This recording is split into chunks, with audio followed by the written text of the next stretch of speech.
Tio, Iya? kamu tahu gak sih tentang ChatGPT yang lagi ramai itu? Katanya itu bisa mempermudah kita untuk buat paper loh.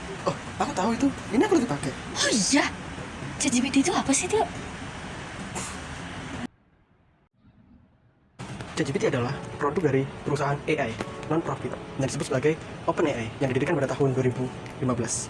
ChatGPT adalah model bahasa alami berbasis kecerdasan buatan AI yang dikembangkan oleh OpenAI. Model ini menerapkan pendekatan deep learning yang disebut sebagai transformer yang memungkinkannya untuk memahami dan menghasilkan sebuah teks.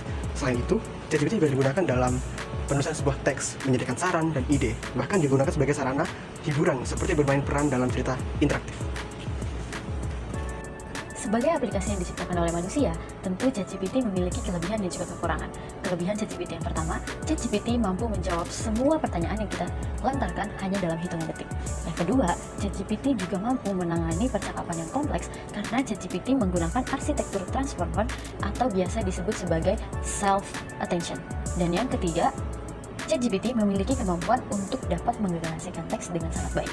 Dan yang terakhir, ChatGPT dapat digunakan untuk bidang apapun. Sehingga ketika kita menanyakan tentang bidang apapun, entah itu pendidikan, tentang arsitektur, atau apapun itu, ChatGPT dapat menjawabnya. Namun di samping itu, ChatGPT juga memiliki kekurangan. Kekurangan yang pertama adalah ChatGPT memiliki pemahaman yang terbatas. Meskipun ia bisa menjawab semua pertanyaan, namun informasi yang diberikan bisa jadi tidak lengkap ataupun tidak sesuai dengan fakta. Yang kedua, ChatGPT bisa menyampaikan informasi yang cenderung bias tentang suatu data ilmiah, sehingga bisa jadi terdapat informasi yang disampaikan oleh ChatGPT yang tidak sesuai dengan fakta.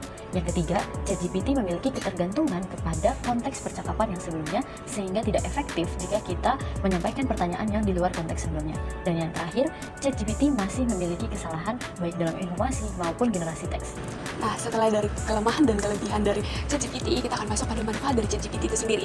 ChatGPT memiliki banyak sekali manfaat, khususnya dalam pendidikan. Yang pertama, ChatGPT memungkinkan personalisasi pembelajaran dengan menyesuaikan metode dan juga materi yang dibutuhkan oleh pengguna ChatGPT. Nah, di sini pelajar dapat berinteraksi langsung dengan ChatGPT untuk memperoleh penjelasan tambahan, menjawab pertanyaan, atau mendapat umpan balik yang instan. Yang kedua, ChatGPT juga merupakan sumber belajar yang interaktif. Nah, ini bisa membantu siswa dalam memahami materi dengan lebih baik. Di sini pelajar juga dapat mengajukan pertanyaan kepada ChatGPT dan mendapatkan contoh-contoh yang lebih jelas ketika pelajar tidak memahami materi. Yang ketiga, ChatGPT membantu pelajar untuk menyelesaikan tugas dan masalah yang dihadapi oleh pelajar. Nah, pelajar juga dapat mengajukan pertanyaan terkait dengan tugas yang mereka kerjakan, dan juga ChatGPT dapat memberikan saran atau petunjuk langkah demi langkah, atau pelajar bisa meminta bantuan dalam memecahkan masalah yang dialami oleh pelajar. Nah, ini lebih kompleks kepada pelajar. Dan yang terakhir, ChatGPT mempermudah pelajar untuk mencari sumber yang diinginkan.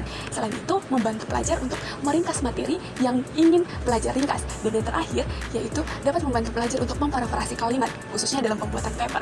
Dan yang paling penting, yaitu ChatGPT membantu untuk mengecek typo dalam paper yang dibuat pelajar. ChatGPT adalah suatu alternatif yang membantu memperbaiki kualitas pembelajaran. 84,65% pola pikir pembelajar dipengaruhi oleh ChatGPT. Hadirnya ChatGPT seharusnya membantu untuk mencapai sasaran atau tujuan pembelajaran yang efektif. Dalam bidang penelitian, ChatGPT sangat membantu dalam proses pencarian data, pengumpulan informasi, dan penemuan referensi. Penggunaan ChatGPT oleh orang yang tidak bertanggung jawab mengakibatkan penurunan pola pikir karena segala sesuatu bisa ditanyakan dan disajikan oleh ChatGPT secara instan.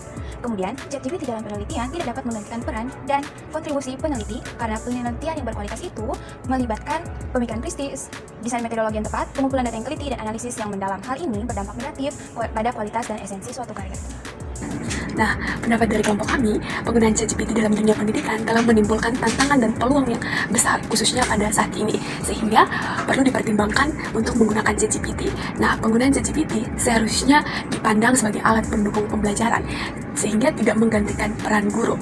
Nah, penggunaan ChatGPT dalam pendidikan dapat memberikan peluang untuk pengalaman pembelajaran yang interaktif dan lebih fleksibel, dan juga memperkenalkan siswa pada teknologi, khususnya kecerdasan buatan. Namun, penggunaan ChatGPT juga menimbulkan sejumlah tantangan seperti masalah integritas akademis, interaksi sosial, dan juga ketergantungan pada teknologi yang dapat mengurangi keterampilan berpikir kritis dari para pelajar. Nah, untuk memanfaatkan ChatGPT secara efektif dalam pembelajaran, diperlukannya pendekatan holistik dan terpadu. Oleh sebab itu, kita sebagai pelajar, sebagai orang yang sudah dididik, kita sudah sepatutnya bijak dalam menggunakan teknologi, khususnya ChatGPT. Terima kasih. Sekian penjelasan kami mengenai ChatGPT dalam dunia pendidikan. Terima kasih, Tuhan Yesus memberkati.